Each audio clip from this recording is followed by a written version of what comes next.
Welcome to Karate Cafe, your source for martial arts conversation since 2005. And now, here's your hosts, Paul Wilson and Dan Williams.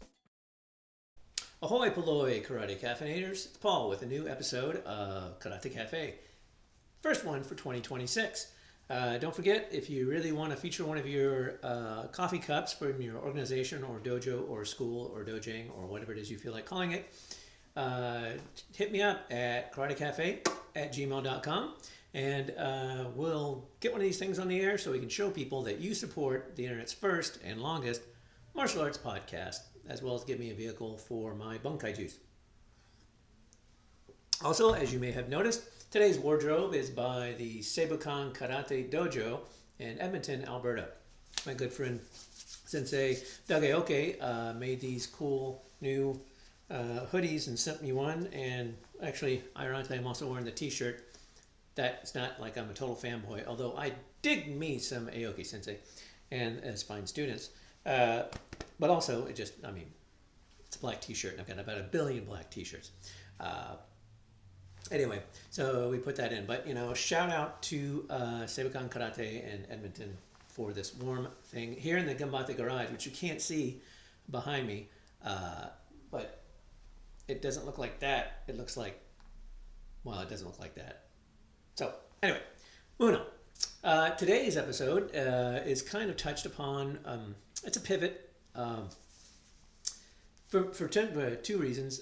One, again, because Aoki Sensei is a strong moral compass that I really respect, and these are crazy, trying times. But also from my close personal friend Tuari Dawson over at the Invisible Sensei podcast. Love the guy, chit-chatting. Hopefully we're going to get together and do some collabs, as the kids say. His latest episode, as of this recording,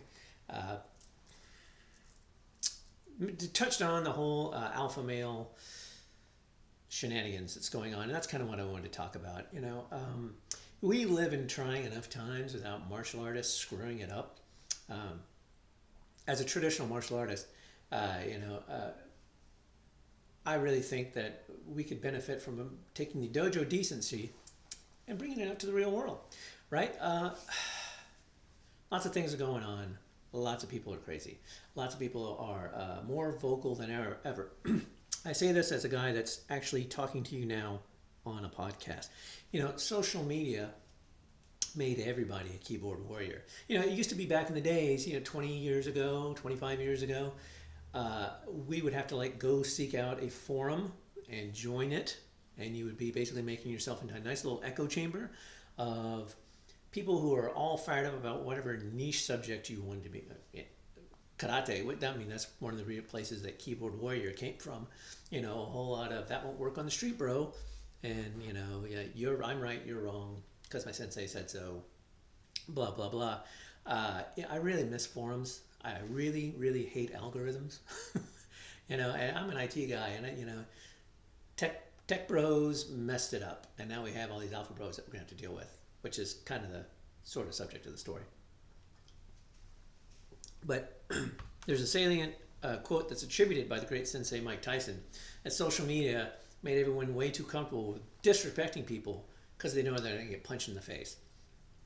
And I think it's true. You go to your dojo, your dojang, your training hall, what you will, and there is a level of safety and respect in that dojo, right? There's a level of trust. People are there for a reason, to train, right? And so, but if someone was, being too rough with a fellow student, or being openly disrespectful, or, making things unsafe or whatever, that would be dealt with, and it's dealt with on the floor. There's a hierarchy, there's people watching out for each other, but that stops at the dojo door, it seems. We used to have a world where even if you disagreed with someone, you could disagree and still be friends. I do think that the level of discourse has disintegrated so much because the stakes are far more ratcheted up. I guess could be an argument, and this is everyone's gonna Karate Cafe went political or woke or whatever, or not, but doesn't matter. It's a podcast. How important are we? But the thing that people are talking to each other now and can talk to one another as contemporaries or peers in the great state of America or the world in general, really. And it has now become much more stark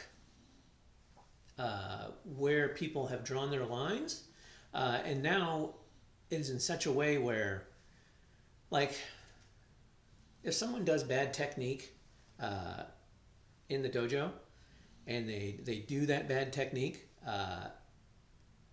they have arbiters that can say, like, that technique is bad, you're not going to get promoted, you're not going to do whatever. And if they practice that bad technique and it doesn't work because someone has told them it doesn't work, and it doesn't work, as opposed to saying, won't work on the street, bro, they learn it and they move on. One thing that I think is kind of interesting is that we always talk so much about pressure testing. Well, not me, but pressure testing a technique.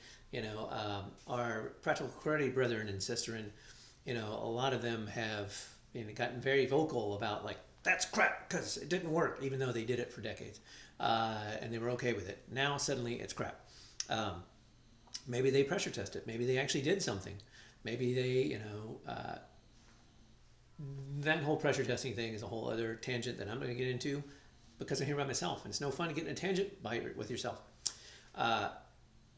But they pressure tested, for lack of a better term, their concepts, their applications, their techniques, and they evolved, they changed, right? The UFC and the jiu-jitsu guys and stuff like that, love them or hate them, they cause everyone to reassess their martial arts when confronted with certain facts. Arguably, those facts can be very contextualized, and there is a sliding scale, and there's a lot of nuance, and there's gray area everywhere.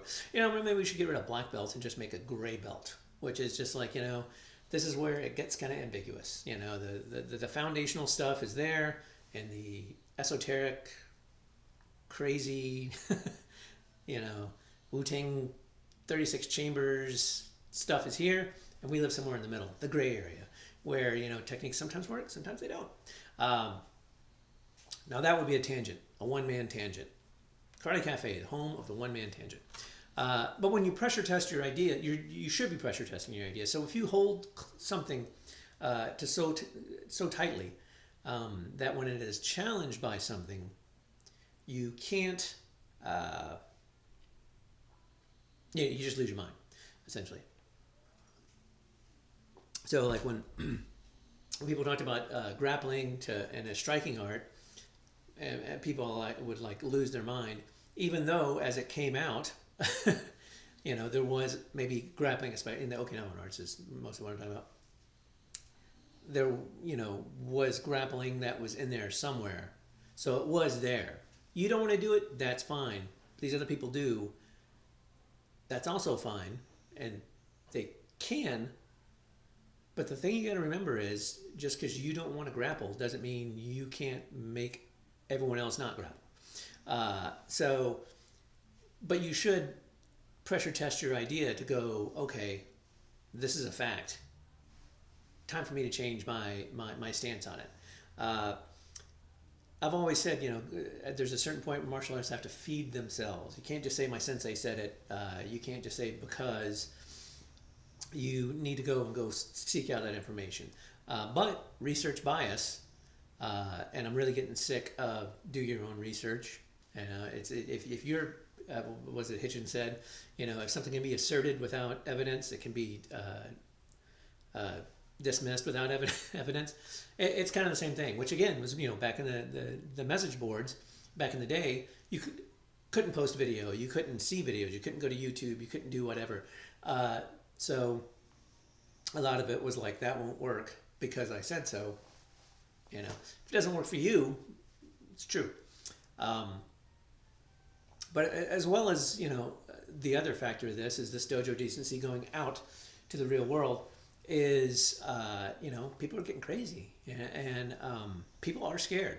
That, right or wrong, people are scared. Now, I don't mean emotionally scared, which I think is a component of some of the, what I'm going to literally just call fear-mongering out in the world, in the politics and punditry world, that I think you have to take a lot of that with a grain of salt, because again, social media, our politics, just like these martial arts influencers and yada, yada, yada, are driven by the clicks and the likes and the subscribes. So whatever's going to drive that for them, that's what you're doing.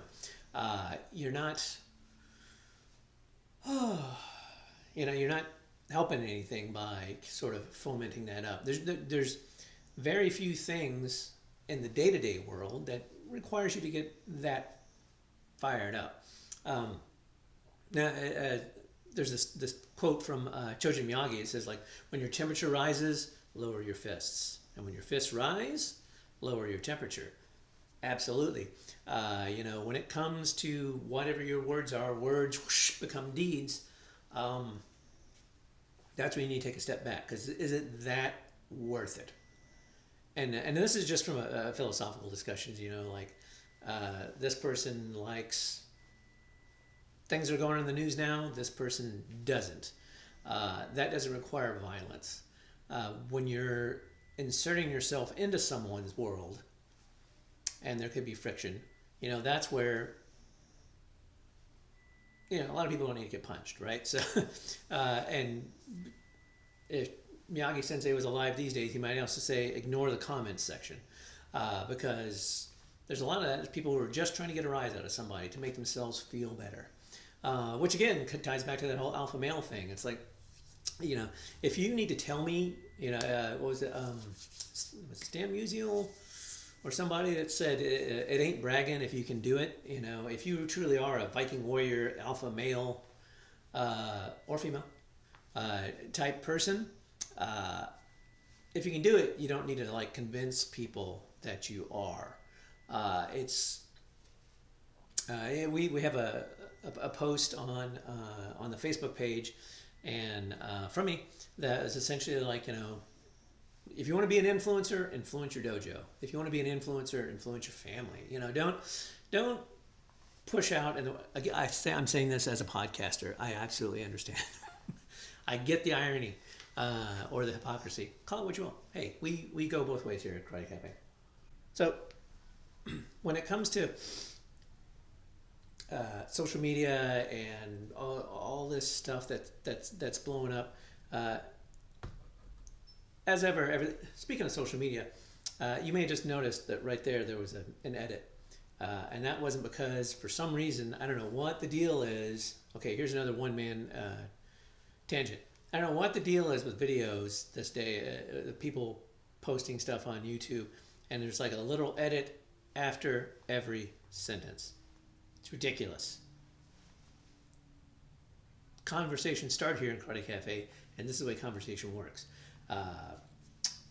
Anyway, so when we're talking about all these people that are, you know, kind of driving it, you know, I've long had an issue with the word, you know, martial and martial arts, because the majority of people doing what we are calling martial arts are not martial.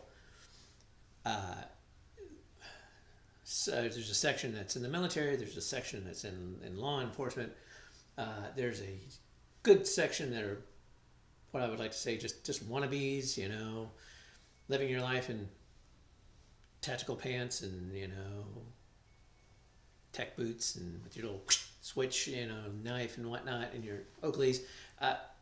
Dude, you don't need to be tactical at 3:00 on a Wednesday. All right, you're a schmo.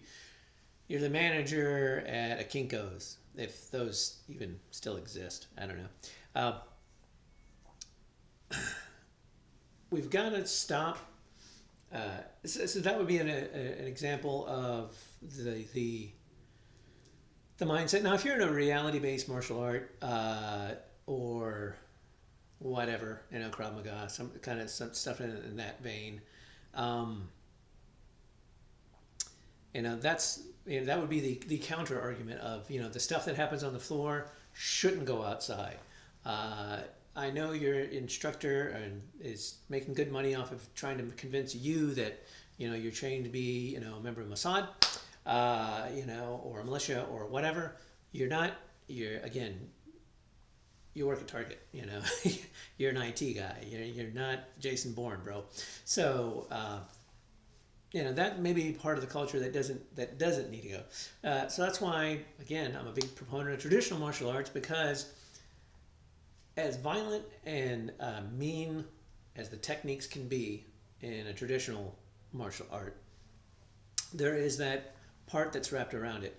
We did a show a while back about mushing martial maxims, and one of them was it's better to be a warrior in a garden rather than a gardener in time of war. I disagree. And this is why.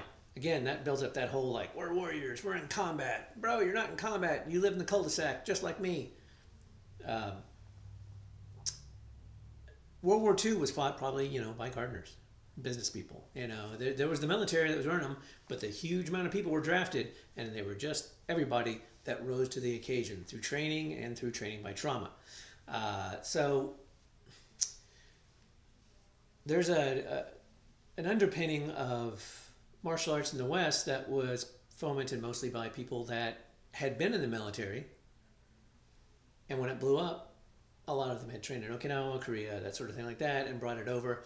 And so that was their underpinning, because as young people, that was sort of their formative years. So there is a martial component to traditional martial arts, or to martial arts training, that is kind of driven by that may not necessarily have been there. Asterisk, your art mileage may differ. But that sort of training and that sort of mental training, I guess, doesn't necessarily work out in the real world, where there are other people who are not martial artists, or who are not in the military, who are not enthusiasts of that ilk. So you got to remember, in the tech world, an alpha release is just slightly above, a proof of concept, right? It's still very buggy. So, when these guys are saying they're alpha males or alpha females, I like to make fun of everyone equally. Maybe you're not the most viable product. You're just barely above a minimal viable product. You don't make messes in the house. That's about it. We talk a lot about character, but the character doesn't stay in the dojo. Character goes out the door, and it would be a much better world if we could support everybody out in the world like we do in the dojo. Now, I'm not saying I look at the world through rose-colored glasses.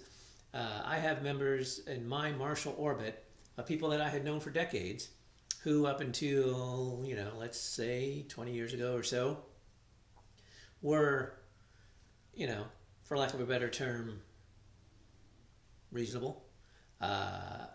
Because really, you don't talk about anything other than martial arts. You're in a martial arts setting, and that's what you talk about. When you left the dojo, you didn't really interact with them. But now, thanks to the social medias and stuff like that, we get to see everyone's thoughts, and everyone wants to feel like they have something to say, which is kind of interesting relative to traditional martial arts, because there's a large component, which is also why there's now Springback with reality-based martial arts, mixed martial arts, and whatnot. Just do what I say, don't do as I do, and I'm sure every one of you out there knows of a school or a group of martial artists that kind of have a little cult going on, and that's their microcosm, and they live that way, but they probably don't live that way out in the world. So that's again another example of the culture, the things that happen in the dojo should stay in the dojo. One of the things I say at the beginning of my class is leave the outside outside, which is a way of saying whatever's bothering you, Leave it out there. You're here to train because that will organically kind of help you deal with what's going on out there. But there's way too many people out there that really get fed by keeping the fires going and ruining your zen that you had on the dojo.